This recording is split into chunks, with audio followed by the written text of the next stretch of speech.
radio talk show host, the Stephanie Miller Show. That's the name of her show, an appropriate name indeed. They actually thought that she was good in the Couric interview. I sort of love that. Like, it's kind of like parents that go to like a swim meet and your kid almost drowns and you're like, that was really good. You were really good. That was great. Democratic strategist and husband of Mary Madeline, of who was just here. 70% of the American people don't think she's qualified, and I'm not as qualified as James Carville. I'm not married to anybody on the previous panel, but I'm just saying.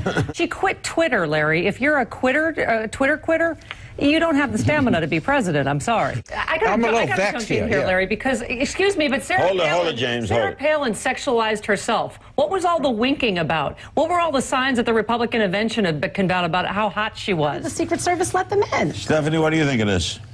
Well, I'm mostly just bitter about it, Larry, because in my mind, I'm pretty much solely responsible for the president getting elected, and I can't get into the White House, nor can I get a reality show. Stephanie, Philip Wiley, the late Philip Wiley, once told me that when you talk to people about generations not yet born, it goes in one ear and out the other.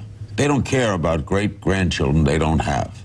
So climate change should make an impact. Well, I'm a childless loser, Larry, as you know, so I don't really care. But, you know, yeah, that's a shock to me as a woman, Ed. When he said, you know, my mistress is my soulmate, but I'm trying to fall back in love with the old ball and chain, that should have been just a real icebreaker for his wife, don't you think?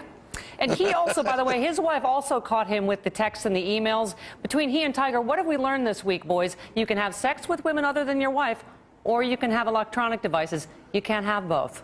Pick your toys. Right. Or you're going to have a handheld in more ways than one, Ed, and I think you know what I mean. What is happening in the healthcare debate? How do you call it right now?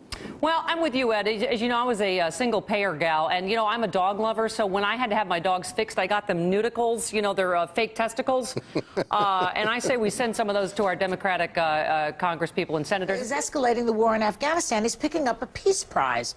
I don't get it. I know. I thought Kanye West might interrupt him and try to take the prize, but that did not happen. Let's face it, Joy, the Nobel it's the not George Bush prize. And I think, frankly, there should be a prize for not being George Bush. As a liberal, I'm not a fan of war. As a woman, I'm not a fan of the Taliban. If we could perhaps airlift anything with a vagina out of Afghanistan, I'd be fine. Is it annoying to you, all the talk about Tiger, or do you enjoy it? Because I'm having a little fun with it, I have to admit. Well, you have to admit, the more and more women there are, you're asking yourself, was he playing 9 hoes or 18 hoes? What's with these guys? Like, how stupid do you have to be? Like, the message on the machine, hi, it's Tiger Woods. You know, the famous golfer. This isn't being recorded, is it? I know. It's just unbelievable. Stephanie, it's like Elliot Spitzer when he, like, signed should I just sign the giant check, governor of New York? No one will notice that. And for a smart guy, I mean, we don't know how smart Tiger is, but we know Spitzer was a bright guy. But at the end of the day, you know what they say? When Mr. Happy gets big, the brain gets small. Something like that. Stephanie, thank you.